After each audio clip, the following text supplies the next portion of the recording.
My name is Ashley, and this is Let's Talk Dispatch. I do. You're gonna do it. Do it really well. And I believe the world needs more dispatchers. Around in the mud, blood, and beer. Years that I'm not working 4th of July. 4th of July. Saying community policing, right? What about community dispatching? So on this show, with the help of my guests, we will educate, empower, and support the heroes behind the headset. Right.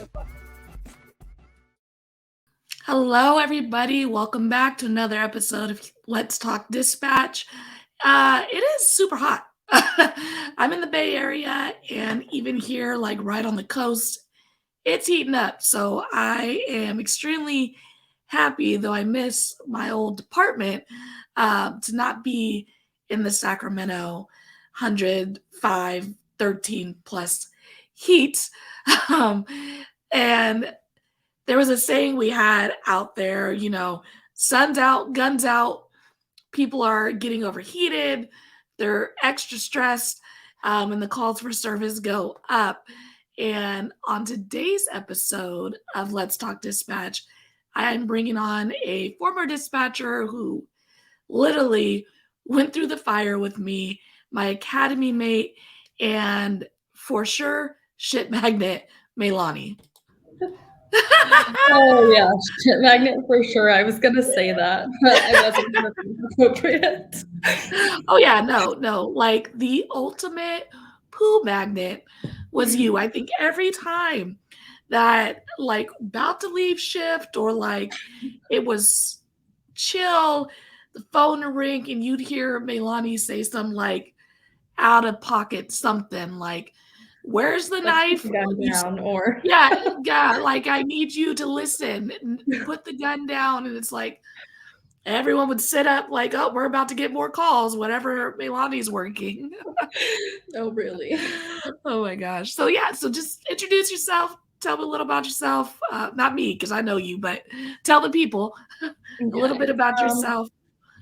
I'm Maylani. I was a dispatcher for a little over 4 years. I think almost 5 years actually, which is insane to think about. Like that time just flew by.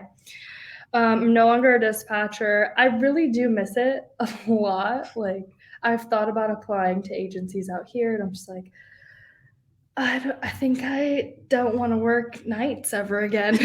So, Dude, I am now on days. Can you believe it? yeah, it's been a struggle waking up early for sure. Like my job right now, I wake up early, but like I like the routine better. I feel like I could get more done. Mm-hmm. But yeah, so I'm no longer a dispatcher, working in like graphics/interior design in Texas. Wild, just wild. so as I mentioned, we went through the academy together. So we were hired on around the same time. I ended up being a pre-hire for a little bit, but same academy class, same struggles. What made you apply, like initially, to even get into this role? The story is so weird, actually. So I worked at Starbucks in Yuba City, of all places, and I worked right across from the courthouse and like the police station and all of that. So like we always had officers, deputies, everyone coming in, and I was always curious, like guys running for sheriff. It's a small town, so I would talk to him like first name basis, and like everything he would say was just interesting. So I knew I wanted to like pursue something in like the criminal justice area. And my boss at the time, she was like, "You really thrive in chaos." And at the time I'm like, what chaos are you talking about? And she's like referring to rush hour at Starbucks. I'm like, this is not chaos, but like, okay. And so she was like, and like multitasking, you're really good at multitasking. And she had applied to be a dispatcher when she was younger, like never went through it. I think she had like kids, chose a different path. And so she was like, I think you'd be really good at it. You should apply. And so I did. And I actually applied for the sheriff's department first. I know. I was like, what? And then SAC PD like a month later, and I ended up hearing from SAC PD first. So I just went with it. Like I didn't know anything about dispatch at the time. I wasn't like shopping agencies. I was like, there were no pros and cons. I was like, whatever comes first, I'm going with. You know, and I think that I've talked to my new department a bit about because we're going to be in a pretty good position staff wise over the next couple months.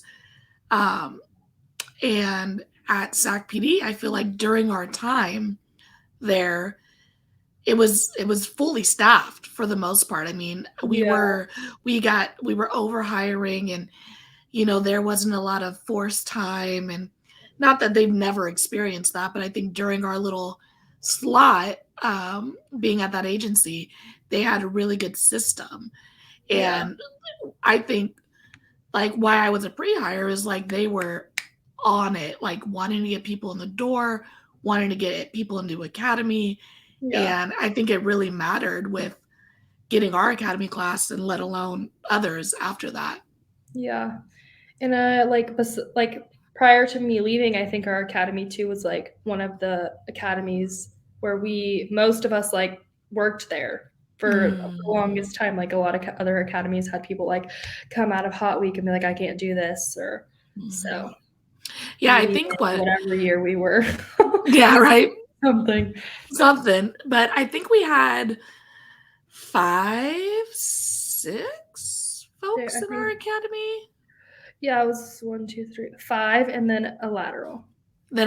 Yeah. So that's a pretty good sized academy, I would say, for a dispatch center, bringing them on all at the same time. What did you think, like first day of class? Like, what were your thoughts when you like walked in and it was like, this is real? Obviously, like nervous, like anxious, excited, like it's something new. I'm all about like new, like I love to learn things. I knew it was going to be overwhelming. I was like, oh, it's going to be like college. And at the time I was in college, so it was like double the load. Like I think I was a little bit intimidated, like you and Ryan like had already worked there, so I was like, oh, maybe they have like a leg up, which you really didn't, which I appreciated. Like they gave you study material, yes, but they didn't give it all to you, which I thought was nice considering like our seniority is based off our test scores. So Word. Yeah, I mean, other than that, like just I'm so anxiety, like I hold anxiety like so much that like I want to throw up. So initially it was fine. Like I was nervous, I was holding my anxiety in, I was super nervous, and then like I think Beth came in and was like, what's up, fuckers, or something like that, and I like calmed down. I was like, oh, this is gonna be great. I do remember like the opening line was like, this is how much money we have spent bringing you here. Oh yeah. She was like, she made sure we knew. Yeah, like we're invested in you. We want and need you to be successful. So any way we can help with that, let us know. Like it was just a real experience of like this job it's a little, it's a little dirty. It's a little, we're gonna be in this environment. We're gonna be talking about tough calls. We want you to be successful. Because I have talked to people talking through the dinner rules, and people hit me up on Instagram and whatnot, where they've said they've had this like terrible experience through training.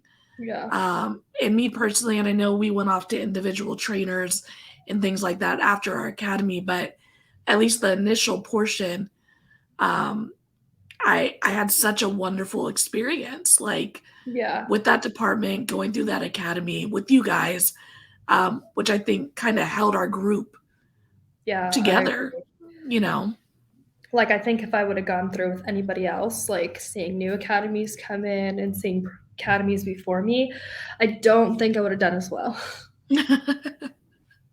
No, seriously.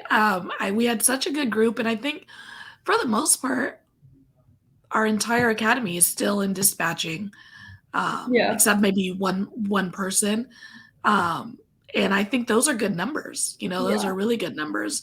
And it just kind of speaks to the way our department was running their dispatch academy.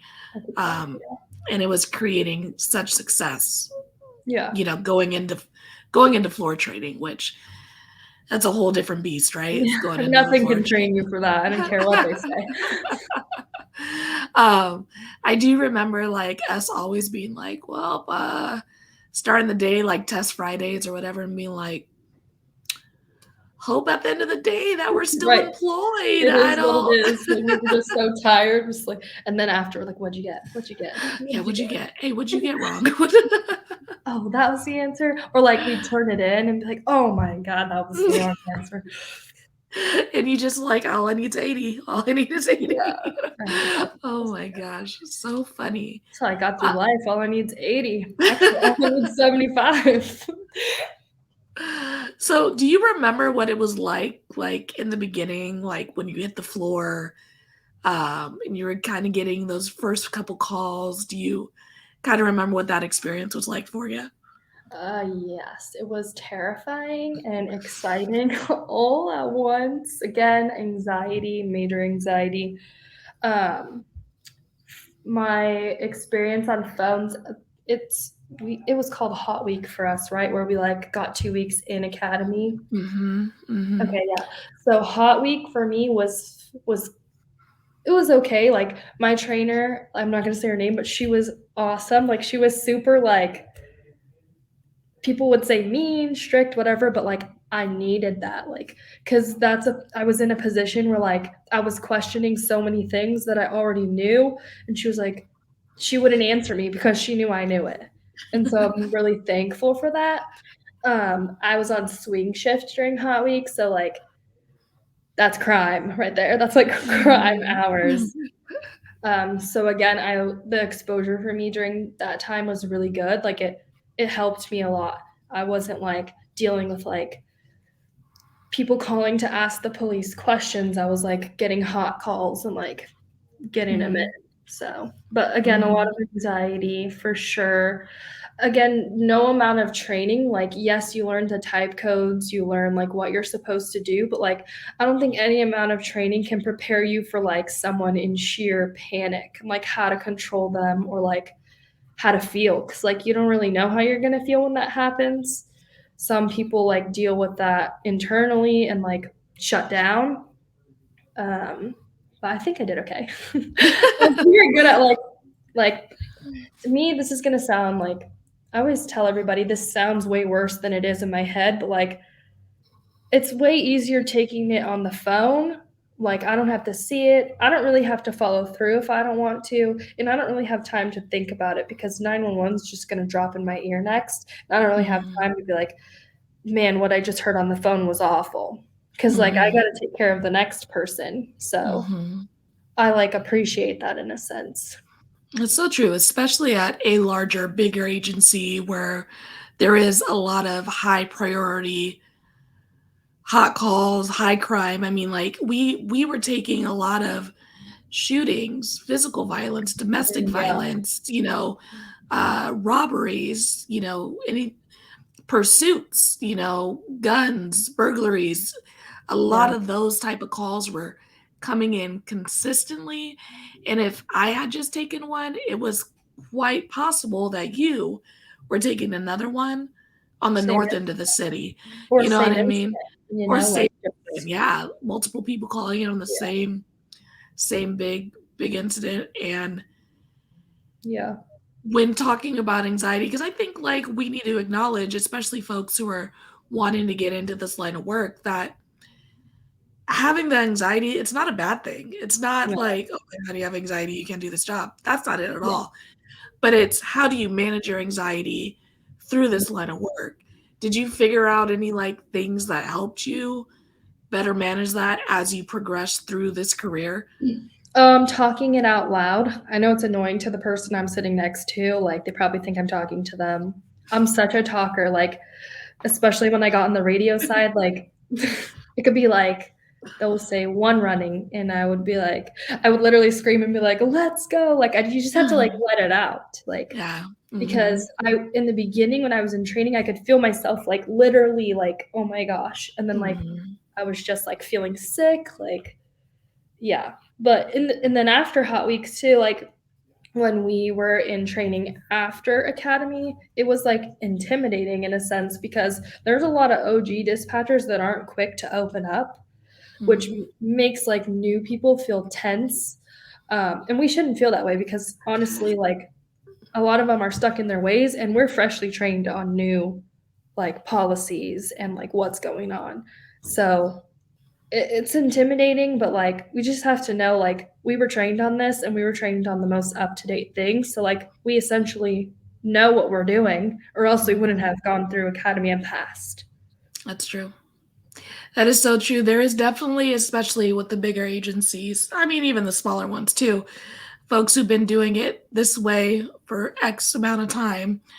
And then the new kids come in, excuse me, the new kids come in and they're like, well, we were taught to do it this way. And they're like, well, that doesn't matter. We're gonna keep doing it this old way, which is confusing as a trainee. And, you know, CTOs out there that are listening, like this is a confusing thing for trainees who are just trained on policy and they're having to hit the floor. And yes, style is always the thing, right?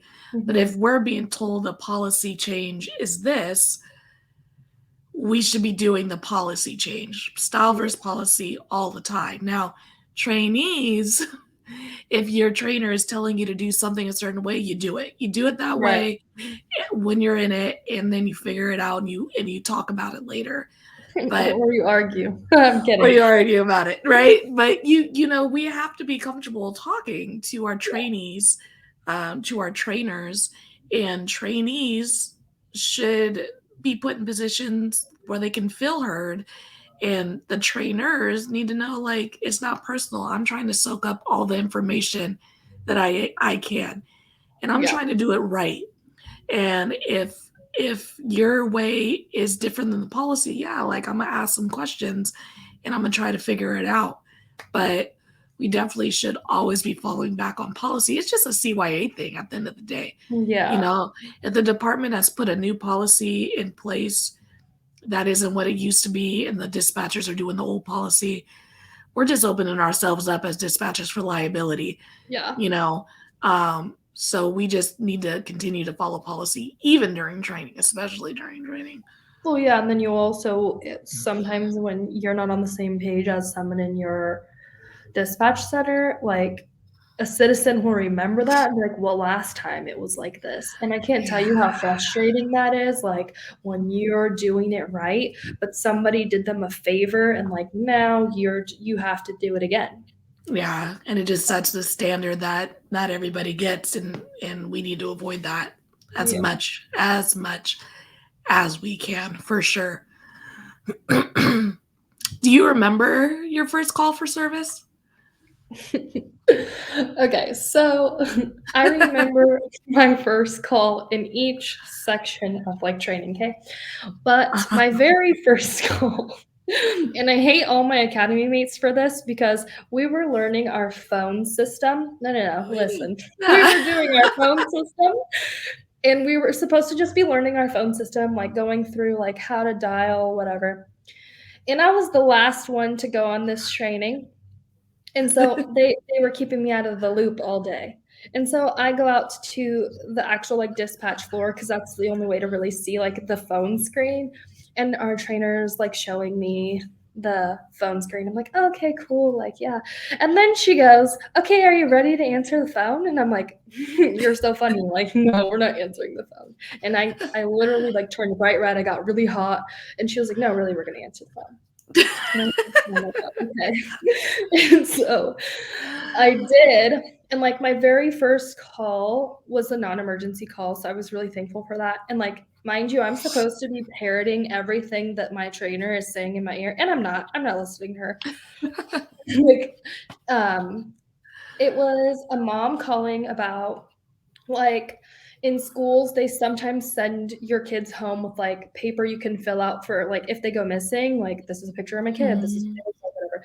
And she was like, am I required to fill this out? And I was like, no, like it's not from the police. Like, and we just were like talking for a little bit. And then the trainer was like, you need to get off the phone. And I was like, okay. And after she was like, it's a good thing like you can talk and like you have like common sense because like you were supposed to be parroting me, but you weren't. And I was like, oh, okay. So that was my very first call. Oh my Non-emergency. God. I don't think I got any 911 calls that were like legit during that like 5-minute interval. Mhm. Hot week, my first call was the sheriff of Sacramento County, the sheriff.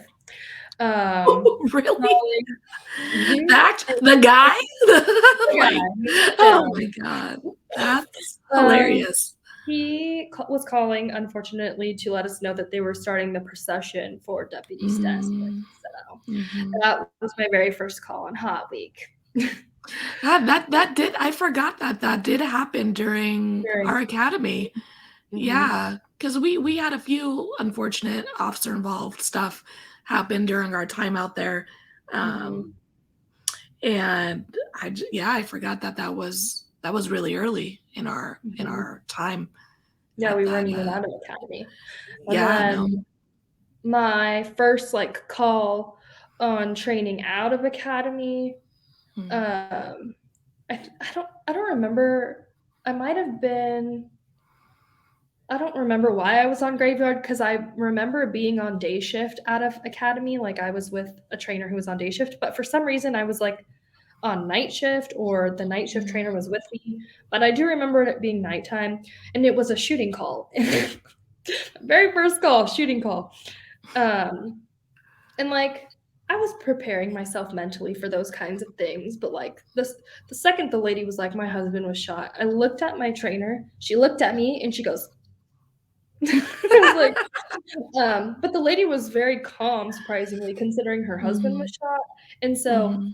I was able to handle that call as calmly as she was, which was insane. She's like, we don't even talk to anybody. I don't even know what's going on. Like, my husband was just shot through the garage, all Oh this stuff. wow. I was able to get the call entered, I think, in like less than 10 seconds or something like that. Mhm. I just wrote someone shot. Like, Yeah. And so that's, like people who talk about like going in for interviews and things like that and like scenario questions. I feel like a lot of big scenario questions that departments are asking is like, this is happening. What information do you need? And I yeah, think like one of the best answers is like, I need to know the location and I need to know a brief summary of what's happening and we can figure out the rest as we go. There's yeah, been many a calls where I'm like, address, shot, yeah. address, like wounded, like whatever it is, address, robbery. And we're Yeah. rolling. And then I'm adding all the rest of the info as I'm already having folks start heading that way. Yeah, and I remember going on a ride along, my very first ride along during training. It was a graveyard officer. It was my favorite ride along because he was asking me a lot of questions to understand dispatch, and I was also asking him a lot of questions. So I felt it was like beneficial to both sides. And he said, I don't care about anything except what's going on, the location, and if you can get a vehicle of a suspect leaving, get it first because I can't tell you how many times going to a scene I'm passing the suspect vehicle or they're getting past me because that information's last. And I was like, that's actually really smart because like we're not necessarily told to get suspect vehicle first. Like we're told to get like suspect. But it makes sense because like I was like, yeah, how many times have like the suspect gotten away Mm-hmm. right past Yeah. the officer?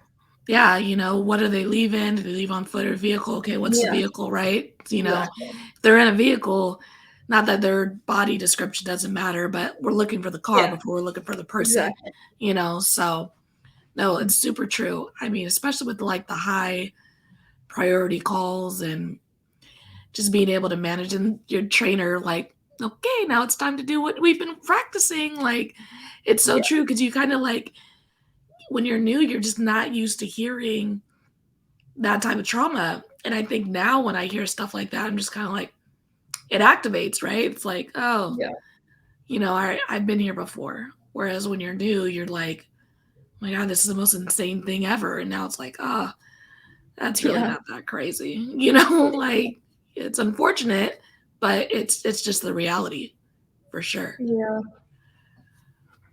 Do you think that going through phone training prior to radio was helpful? A little bit. Yes and no. I think like it was helpful to get one thing done at a time because like had we had to do both at the same time, like that would have just been an overload. I think a lot more people would fill out of academies. I think you would have like your retention would just not be there.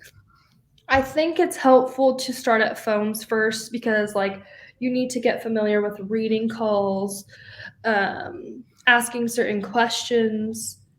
But like other than that, I don't see like you go into radio and it's just like you're listening to officers and I think that like honestly I think that you need more training in radio because you have to get like radio ear, you have to like figure out what these guys are saying as they chew on their microphones.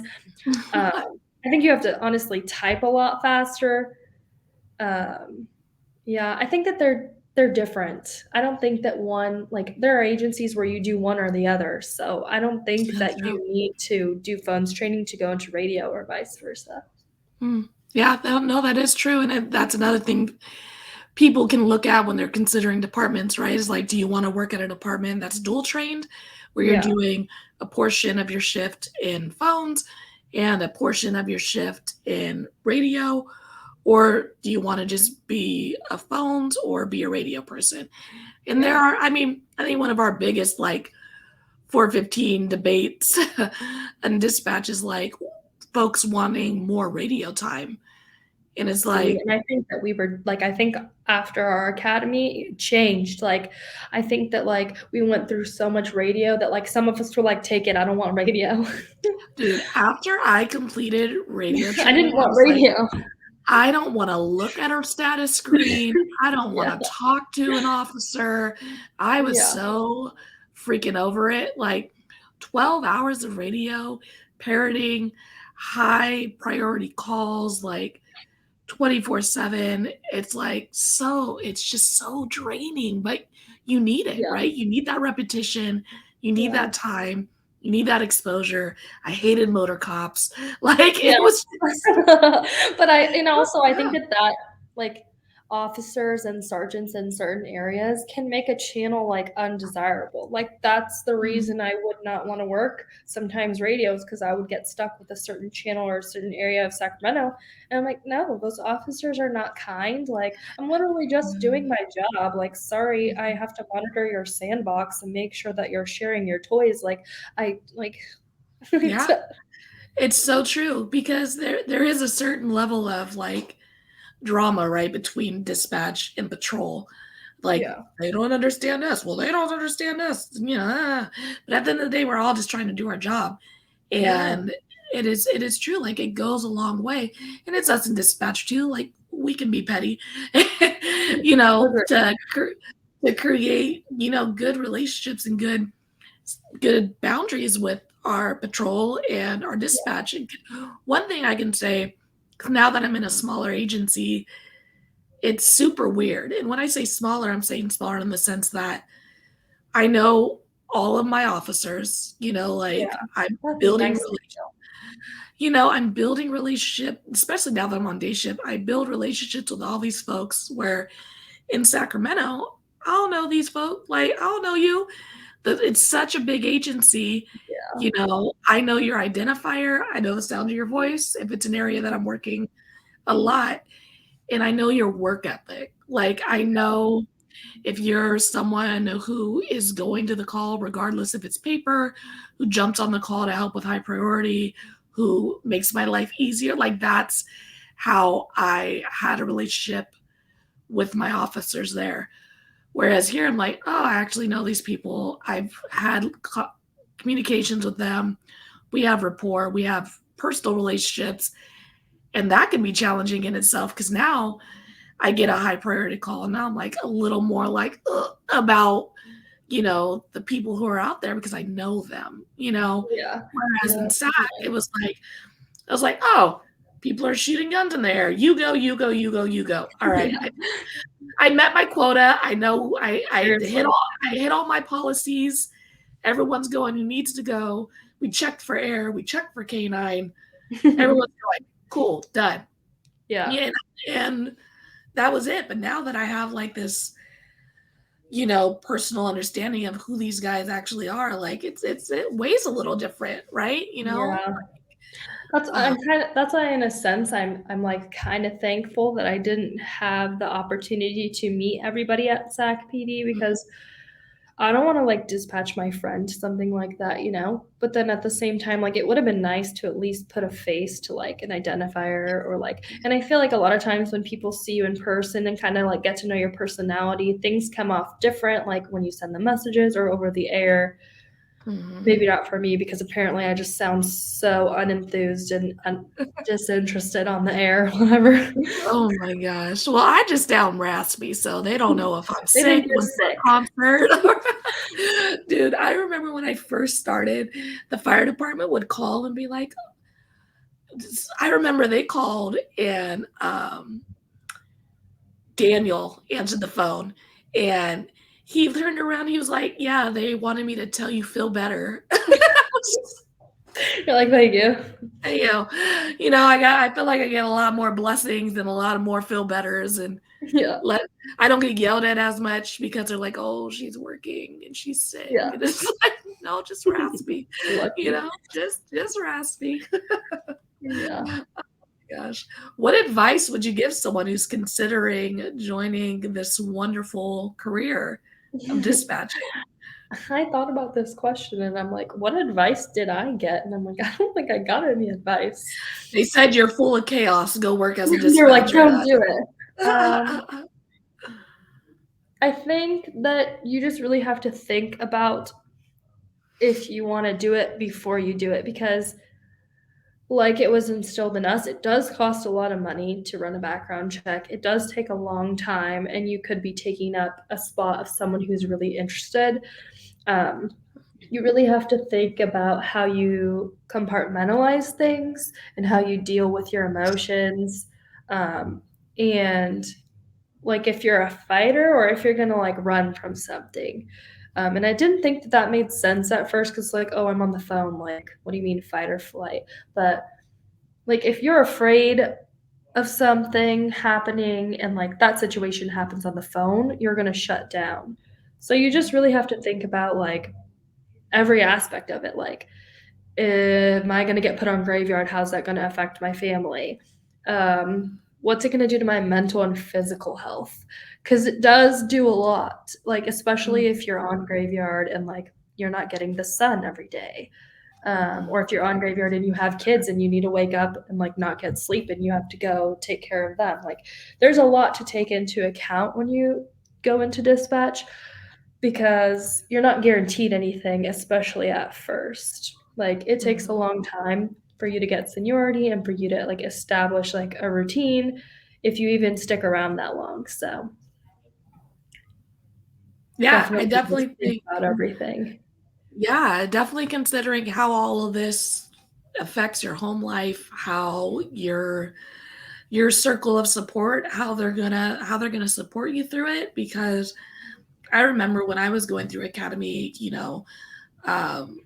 my partner was just, I was like, I need to be left alone to study. Yeah.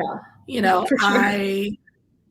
I need this time, and I need you to be okay with this time, and that's super important as well. If you're not going to have those supports built in, how are you going to create them going into this training and this process? Yeah, no, I also think it's important for you to speak with whoever is supposed to be your support system throughout that, and let them know that like you're going to be low on giving support to them, because like you're going to be drained. And I didn't realize that, but like that's for sure what happened to me. I was like, I can't give you my time and energy right now because it's being placed elsewhere. Like it's a lot of work. You go to academy, it's all day. Then you have to go home and you have to study, because if you don't study, you're not going to pass your tests. Like it's a lot. And so like, and I honestly think it made me more independent, and like I didn't count on the person I was with at the time for anything. And then we ended up like splitting. So it was a blessing in disguise. No, but it's so true that you're just drained, right? You're focusing on keeping employed. In our situation, we were academy, and if you didn't pass your test on Friday with the 80%, you were out. And so that's a stressor. Like, what do you mean I won't get a paycheck next week if I don't pass this test, right? Yeah. And then there's the learning part, which is just tiring in itself. And then there's I'm now answering calls, learning how to help people through their worst day, while also learning how to deal with hearing someone's worst day.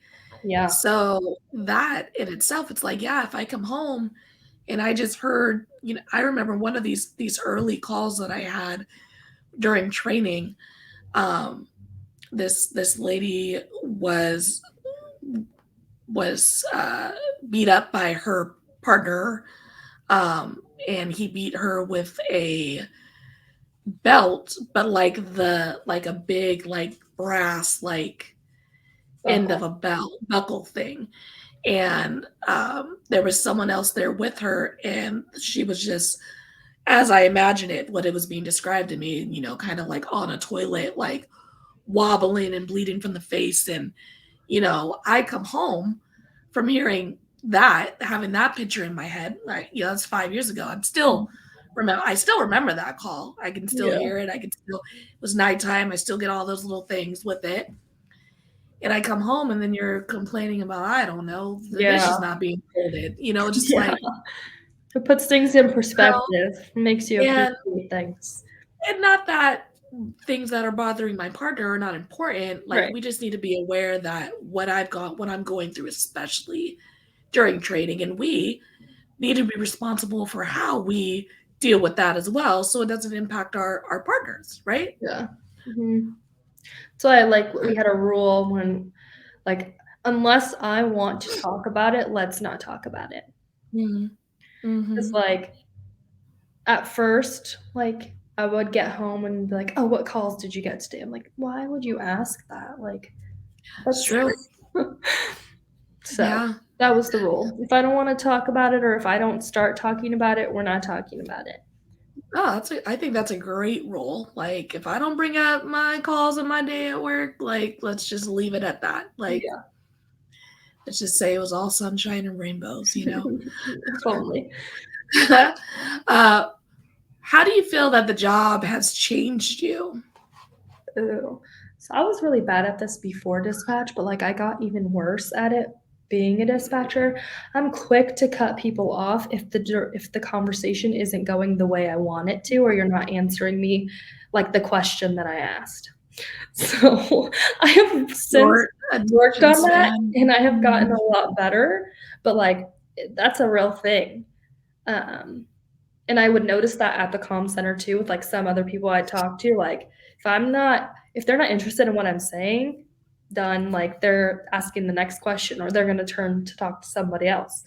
And that's a real thing. Oh my God, it's so true.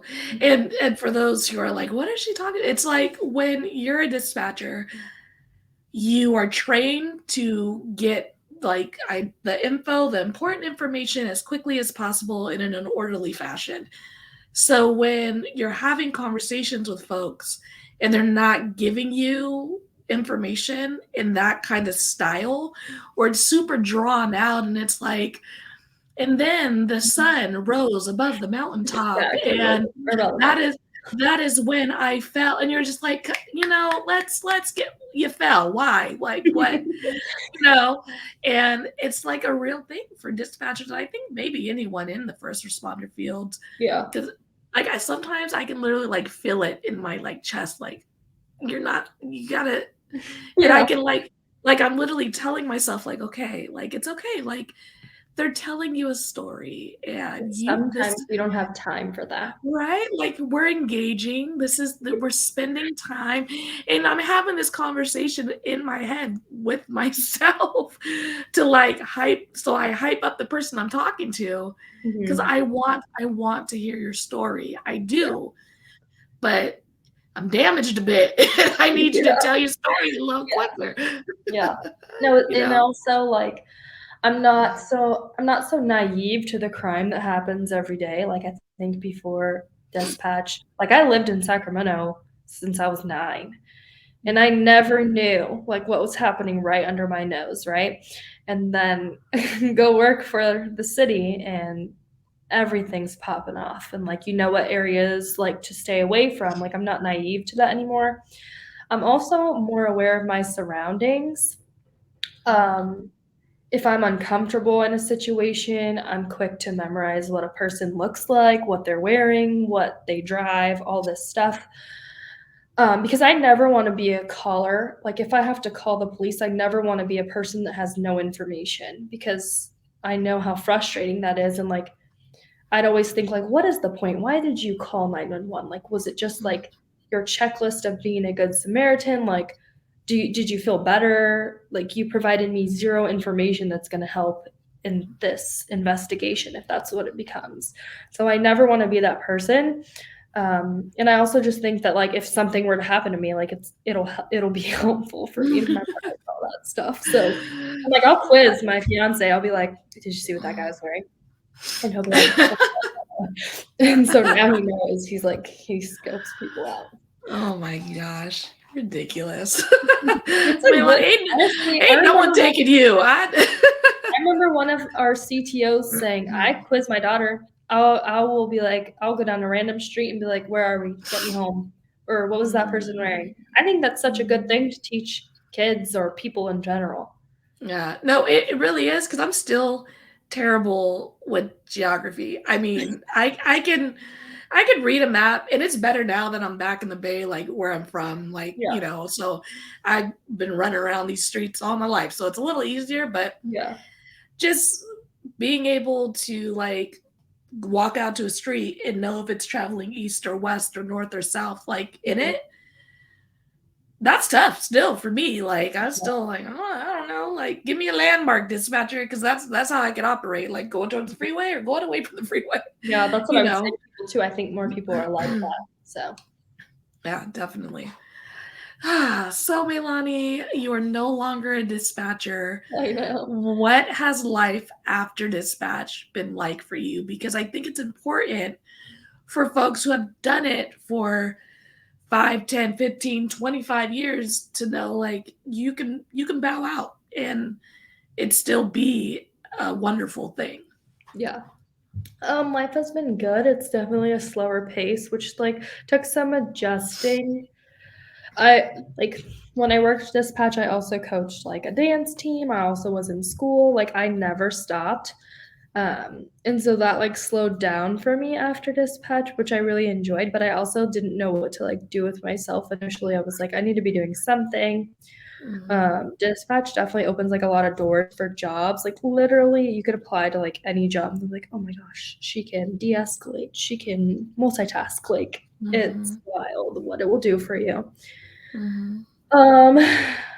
I left California, which is like, honestly, I'm a California girl through and through, so it has been a little bit of a struggle. The weather here sucks. I'm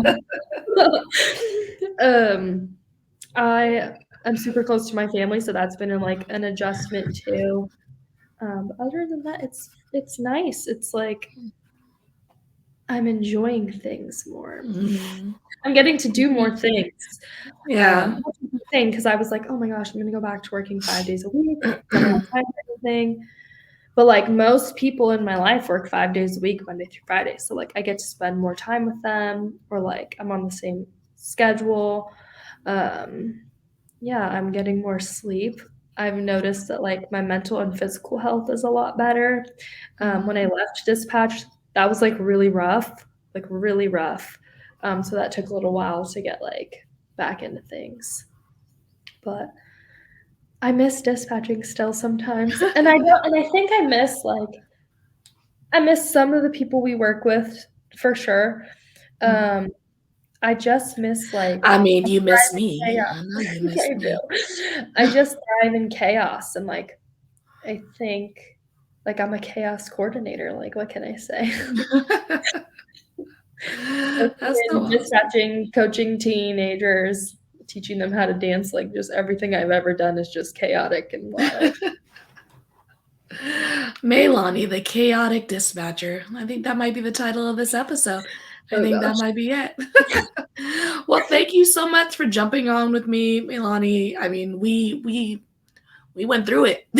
So You missed a question. I missed a question. What I miss? What question? You missed. Where did it go?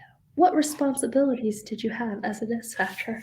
Maylani, what responsibilities did you have as a I have dispatcher? good answers for this. Okay, let's hear it. My bad.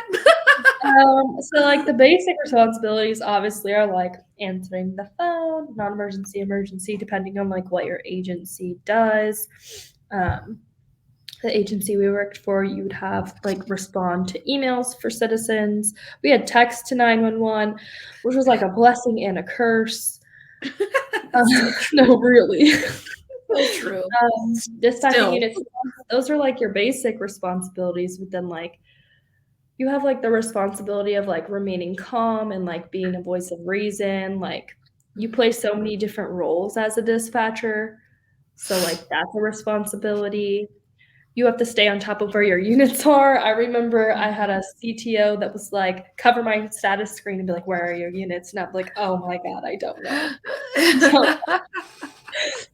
You also have to provide great customer service, and like that's so hard sometimes because like this person's just cussing me out for no reason. I want to cuss back at them. I can't, so I'm gonna put myself on mute and do it, and then I'm gonna answer them calmly. Like there are a lot of different responsibilities. You have to be a great listener, a great communicator. Like dispatching is literally a giant game of telephone, like literally. Like you answer the phone. If you don't put it in correctly, the dispatcher is not going to dispatch it correctly. The unit that's not listening is going to ask the same question, even though it's in the call. Like you just have to make sure that you're a good listener and communicator at the end of the day. And that's like a huge responsibility of dispatch. So, yeah, that was my answer. Yeah, you gotta you gotta be able to like take that chaos, convoluted reporter who's yelling, screaming, maybe hitting things or getting hit, and try to get all that information and put it in a nice little box for the radio side to be able to go, I understand what's happening. Yeah. And then them tell the officers in a way and manner that they go, okay, that's what's happening. And then they can mentally prepare. And I think that's something I learned from one of my trainers early. It's like the way you say things is gonna get the officer in whatever certain mode. Yeah, and how you say right? it. Sure. And how you say it. So if I say something like, car took off at a fast rate of speed, they're gonna be like, oh, okay. But if I put in, but if I miss the part where it's like, guy got yanked out of his car by a guy with a gun, and then that person got into the car and left at a fast rate of speed, like that's different. The officer's going to prepare mentally different. They're going to be thinking about their tactics, things like that, or even like guys inside of his house refusing to come out in an argument with his family. Well, that reads much different than like wife's calling in, husband is threatening her with a handgun, refusing to let them leave the house. Like these are all like, you have to tell whatever truth is being told to you. That doesn't mean that our callers aren't lying to us, but we have to be able to depict the truth that is being told to us in a manner so everyone is prepared to the best of their ability and knowledge prior to showing up to be able to provide the best service that we can. Sometimes that's hard. I remember an officer officers would come in and like talk to us during post, I think. And I remember an officer telling me like the way that we communicate, so like the way that we type things out, describe it as best as you can, because he told me that a dispatcher wrote like woman yelling, like screaming. Okay. He goes, I listened to the call and that woman was screeching for her life. And like even sometimes just putting like yelling for her life or like screeching or like anything descriptive like that is the difference between an officer responding code 3 and an officer being like, they're just yelling at each other. So true. You got to be specific as possible. And I mean, it can be frustrating if you feel like your reporting party is not being truthful, and they're kind of fluffing it up and trying to get a quicker response, but that's not your job to really worry about it. Yeah. All you can do is ask them the question, they provide the answer. That answer that they provide is what we give to the radio dispatcher or the responding officers. Yeah, your opinion doesn't necessarily matter. And I learned that like the hard way. I literally one time in a call put sounds like fireworks. And it was in fact gunshots. I also think there were fireworks, but I will never put that in the call ever again. Right? Oh Sounded like fireworks. How am I supposed to know? I'm on the phone. Yeah. So true. So true. Well, is there anything else I've missed that I don't want to miss? I don't think so. Well, again, thank you, Maylani, for joining me. We talk quite frequently and really have been through everything and anything that a dispatch career from start to really finish can throw at you. So I do appreciate you coming on with me and sharing this time. Thank you. All righty. I'll be right back with you. Okay. All right, everybody. That was our episode of Let's Talk Dispatch with my academy mate, Maylani. Really, if you are going through the training to be a dispatcher and you do have the privilege of coming on at the same time as a bunch of other people, there's something really special about it. You know, no one else in the world is ever going to go through that process with you or the same way as your first time. So for me, my academy mates, I really appreciate you guys. I still talk to most of you. That's my academy was BDA 18.2. So shout out to you guys. Until next time, stay raspy, everybody. Thanks for joining us on today's episode of Let's Talk Dispatch. Don't forget to subscribe on YouTube at The Raspy Dispatcher, follow us on Instagram, and check out Let's Talk Dispatch anywhere you listen to podcasts. I'll see you next time, and stay raspy.